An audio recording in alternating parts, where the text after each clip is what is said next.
C'est beau, oui. Ça donne envie de partir en vacances, non? Alors si je vous dis que ces plages magnifiques aux portes du désert, elles se situent là, en Iran, dans le sud-est du pays, dans une région qui s'appelle le Baloutchistan, qui est une région qui s'étend sur 3 pays qui sont l'Iran, l'Afghanistan et le Pakistan, qui est considérée, enfin c'est très relatif, comme l'une des plus dangereuses au monde, et qui, comme vous pouvez le voir, est formellement déconseillée par le ministère des Affaires étrangères. Eh bien moi, au Baloutchistan, pendant 4 ans, j'y suis allée tous les 3 mois pour surfer.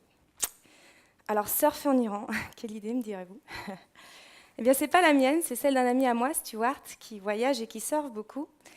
Et il savait que jamais encore personne n'avait surfé en Iran, et il savait aussi qu'il y avait potentiellement des vagues dans cette région du pays. Donc en 2010, il m'appelle, il me dit, ça te dit d'aller surfer en Iran? Je sais pas. Alors évidemment, j'ai réfléchi. Et puis, je me suis dit que c'était peut-être l'occasion de vivre une expérience unique et aussi de ramener des images insolites, parce qu'à ce moment-là, j'essayais de réaliser mon rêve de devenir réalisatrice, alors que rien ne m'y était destiné, parce que j'ai fait des longues études en sciences physiques pour faire plaisir à mes parents. Et c'était aussi l'occasion de ne surtout pas donner raison à ceux qui essayent de me faire croire que l'on doit avoir peur. Oser être soi, c'est oser se nourrir de l'audace de l'autre, du coup j'ai accepté. Stuart m'a mis en contact avec une surfeuse irlandaise, Iski.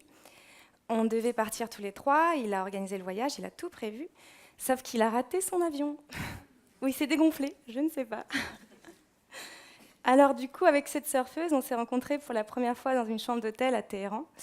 Et là, on s'est dit, qu'est-ce qu'on fait? Qu'est-ce qu'on fait? Alors évidemment, on avait nos appréhensions par rapport à l'Iran, notre curiosité, un petit peu d'ignorance par rapport à la région où on allait se rendre. Et puis on était animés toutes les deux par un goût de l'aventure, alors on s'est dit, maintenant qu'on est là, on y va. On est parti au Baloutchistan, c'est comme ça que l'aventure est devenue 100% féminine. Et en arrivant sur place, on a été heureusement surprise, d'une part parce qu'on a pu surfer sans problème, et d'autre part parce que les locaux étaient très contents de voir du surf pour la première fois sur leur côte. Alors un premier voyage inoubliable, et un premier voyage trop court, c'est clair. Et au fond de moi, une intuition qui me dit que c'est seulement le début de quelque chose de plus grand, parce que je ne sais pas pourquoi, mais depuis que j'ai posé le pied en Iran, je me sens bien. Et j'ose donner de la valeur à cette émotion.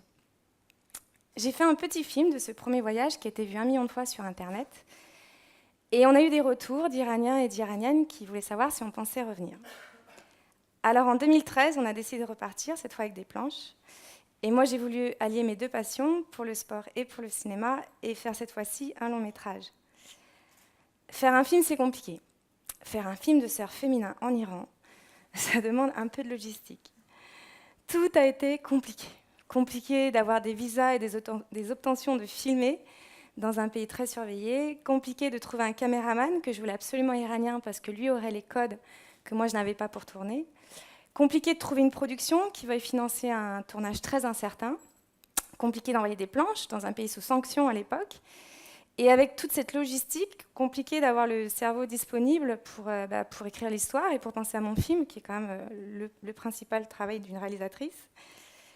Alors quand j'ai imaginé l'histoire, j'ai imaginé qu'en fédérant un groupe de femmes autour du surf, ce serait plus facile d'encourager d'autres femmes à se jeter à l'eau. Parce que je savais que naturellement, les hommes allaient se mettre au surf. Pas seulement en Iran, c'est comme ça, un peu partout. Et j'ai imaginé que si c'était les femmes qui introduisaient le sport, elles deviendraient légitimes. Et on ne pourrait pas les empêcher d'en faire. Et aussi, je voulais évidemment partager cette histoire avec des Iraniennes pour que le surf soit pas seulement vu, en tout cas le surf féminin, un sport pour les Européennes. Du coup, j'ai cherché sur Facebook et j'ai trouvé 2 sportives iraniennes, déjà très engagées dans leur discipline, 2 pionnières. Mona Seraji, qui est professeure de snowboard à Téhéran, et Shala Yassini, qui a été une des premières femmes à faire de la plongée sous-marine en Iran. Je leur ai écrit pour savoir si elles voulaient se joindre à nous et apprendre à surfer, et elles ont dit oui sans hésiter. Donc voilà, comment le film devait commencer, on devait partir toutes les 4 au Baloutchistan. Donc toute cette préparation, elle m'a pris plus de 8 mois, comme je vous l'ai dit, ça a été très très compliqué. Et surtout, je me suis sentie seule à porter tout le projet sur mes épaules. Et dans ces cas-là, les gens qui vous poussent à suivre vos rêves, ils sont très rares. Ils ne sont pas nombreux. Au contraire, on vous dit souvent de suivre la bonne route. Et puis il y a beaucoup de personnes dans le milieu de l'audiovisuel qui a essayé de me convaincre d'arrêter de vouloir m'obstiner à vouloir faire un film qui de toute façon ne rentrera pas dans les cases. Ok. Je ne les ai pas écoutés. J'ai continué à taper dans les murs, parce que oser être soi, c'est aussi oser ne pas écouter les gens qui essayent de vous dissuader. Et j'ai bien fait. Le 22 2013, j'ai eu mon visa. J'ai eu un mardi soir, je suis partie le mercredi matin, j'étais prête. À 6 heures du matin, j'arrive à Téhéran, nerveusement à bout, épuisée. À 7 heures, on m'apprend que je n'aurai qu'une semaine de visa au lieu de 6. Pour faire un film d'1 heure, c'est court, c'est beaucoup trop court. À 8 heures, la petite boîte de production qui avait accepté de me financer au dernier moment décide que c'est trop court et préfère me planter. À 9 heures, les autorités m'appellent pour me dire que mon caméraman n'est pas autorisé à venir filmer au Baloutchistan. À 10 heures, les autorités me rappellent pour me dire que mes planches sont bloquées à la douane. Et à 11 heures, j'appelle ma mère et je pleure. C'est un vrai cauchemar, rien qui se passe comme prévu, rien qui se passe tout court d'ailleurs. Et puis là, je me dis, mais qu'est-ce que j'ai fait? Qu'est-ce que je fais de ma vie? C'est pas possible. Et puis une fois le cauchemar passé, je me dis, attention, j'ai une semaine de visa, j'ai tellement galéré pour l'avoir, je vais l'optimiser. J'ai ma caméra, je peux potentiellement filmer moi-même. Iski et moi, on a ramené chacune une planche, on peut faire surfer les filles. Ben, maintenant qu'on est là, on y va. Alors on est parti au Baloutchistan. Et en arrivant sur place, on a compris qu'il ne nous arriverait rien, parce qu'on a été invité à rencontrer le membre du Parlement de la région, et certains des hommes les plus influents de la région, qui ont voulu savoir ce qu'on venait faire, évidemment. Et ils nous ont assuré qu'ils allaient nous protéger, ce qui nous a quand même un peu rassurés. Et M. Jagal aussi, le monsieur que vous voyez avec la planche rose, le membre du Parlement m'a aussi promis qu'il allait faire en sorte que je puisse faire mon film. Et le lendemain, contre toute attente, à 8 heures, il écrivait un courrier officiel pour prolonger mon visa d'1 mois. À 9 heures, les planches arrivaient sur la plage. À 10 heures, mon caméraman m'appelait pour me dire qu'un collègue à lui était sur la route. Et à 11 heures, j'appelais ma mère pour la remercier d'avoir cru en moi. Du coup, on a continué la route et on a trouvé une vague devant un petit village de pêcheurs qui s'appelle Ramin. C'est là qu'on a voulu se jeter à l'eau. On a vite été entourés par des hommes, par des garçons. Alors c'est marrant parce qu'il y a un petit garçon, il a voulu savoir si lui aussi il avait le droit de faire du surf, parce que comme on n'était que des femmes dans l'eau, il a cru que c'était un sport de femmes.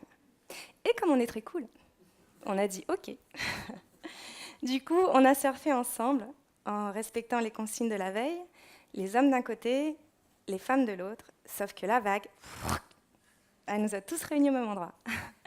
C'est toute la magie et la beauté de ce sport, c'est que dans l'océan fait tomber toutes les barrières, on s'oublie dans l'eau, ça fait du bien. La culture, le genre, la religion, l'océan, il s'en fout. Du coup, sans le vouloir, on a brisé une règle, et naturellement, le surf est devenu mixte. Du coup, on a surfé ensemble pendant une semaine. On a eu des maris qui nous ont demandé de faire surfer leurs femmes, des papas qui nous ont demandé de faire surfer leurs filles. Et c'est là que j'ai compris. C'est là que j'ai compris pourquoi j'avais fait tout ça, pourquoi je m'étais donné autant de mal. C'était pour vivre ce moment de partage dans un océan qui ne laisse pas de place aux règles que l'on impose au sol. Tout ça, c'est en images. Mon film est terminé, je l'ai fini. Il a fait le tour du monde depuis 2014.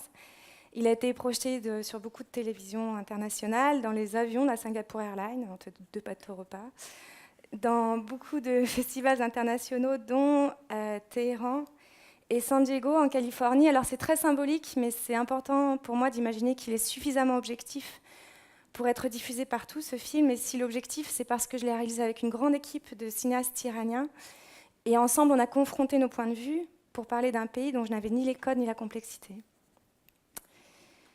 L'histoire, elle a continué. Depuis, je suis repartie 12 fois en Iran et on a créé une école de surf. On a aussi créé la fédération de surf iranienne, donc les Iraniens pourront faire les JO. Le garçon que vous voyez sur l'image, c'est Shams. Alors Shams, je n'ai pas le temps de vous en parler parce que j'ai que 10 minutes. C'est mon frère de cœur, c'est mon meilleur ami. Shams a été un des premiers à arriver sur la plage quand on a amené les planches. Et maintenant, il est professeur de surf. C'est lui qui enseigne et qui se bat et qui continue à se battre pour que les femmes continuent à faire du surf. C'est important. Et elles continuent à en faire. Elles sont nombreuses. Alors, comme vous l'aurez compris, cette histoire m'a beaucoup enrichie personnellement. J'ai découvert une culture, je me suis fait des amis.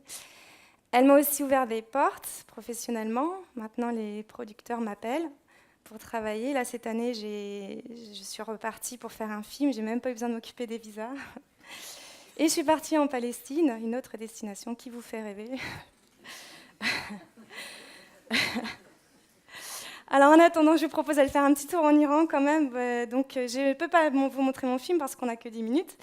Alors il dure 1 heure, mais j'ai fait une petite sélection d'images d'un petit événement qu'on a fait ensemble pour vous montrer ce que l'on a créé collectivement avec mes amis iraniens. بذار عود روشن کنم یکم هوا عوض بشه شاید آروم بگیرم حس بکنم که وقتشه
Je continue parce que j'ai pas fini en fait. J'ai pas fini. Je reste là, je bouge pas. Parce que, en fait, malgré tout ça, j'ai eu un petit passage à vide l'année dernière. Je vous parle de mon passage à vide. Oui, parce que l'Iran m'a manqué, parce que, à un moment, l'école a tourné toute seule. Voilà, les choses étaient installées, et puis je me suis rendu compte que personne n'est indispensable. Et du coup, j'ai étalé mes séjours, j'ai fini par quasiment ne plus, enfin, du moins. Et surtout, à 35 ans, j'avais l'impression que j'avais réalisé le projet de ma vie, qu'il n'allait rien se passer d'autre, que c'était fini, que ce qui allait me donner plus d'enthousiasme, plus d'énergie que ce que j'avais déjà fait. Sauf que j'avais oublié que la vie, elle propose plusieurs surprises. Et 2 mois après mon petit coup de mou, je me suis proposée de donner des cours de français à des réfugiés politiques après le démantèlement de Calais, qui sont arrivés dans le sud-ouest, à 10 minutes de chez moi. Alors moi, j'habite dans le sud-ouest, il ne se passe pas grand-chose là-bas. Tout ce qu'on voit, c'est dans les médias. Et là, j'ai pris une claque. J'ai pris une claque parce qu'en face de moi, j'avais des hommes mais que j'avais vus parquer, des hommes que j'avais vus se noyer, des hommes que j'avais vus fuir. Et là, ils étaient en face. J'avais des hommes instruits, des hommes avec le regard vif. Je dis des hommes parce qu'il n'y avait que des hommes, ils ont été séparés de leurs femmes à Calais. Et des hommes qui m'ont éveillée, qui m'ont stimulée intellectuellement, et avec qui j'ai eu envie de refaire un projet, envie de parler d'autre chose. Donc ensemble, on va faire un film, ça y est, c'est parti, et on va raconter leur histoire. Oser être soi, c'est oser aller vers l'autre sans a priori, parce qu'on apprend de l'autre, on apprend beaucoup. Je savais que j'allais apprendre avec eux. Ça, je le savais déjà, mais là, je l'ai appris, je le découvre à 10 minutes de chez moi. C'est encore plus fort. Donc voilà, je vous ai raconté un petit bout de ma vie. Maintenant, je suis réalisatrice. Ma passion est mon métier, ou mon métier est ma passion, je ne sais pas. J'ai toujours imaginé que la vie, c'était comme un long métrage. Ça y ressemble un peu, même si des fois la réalité dépasse un peu la fiction. Et alors dans ces cas-là, si la vie est comme un film, je crois qu'on a tous les moyens d'être l'auteur de son propre scénario. Alors j'ai juste envie de finir par une question. Et vous, quel film avez-vous toujours rêvé d'écrire ? Merci.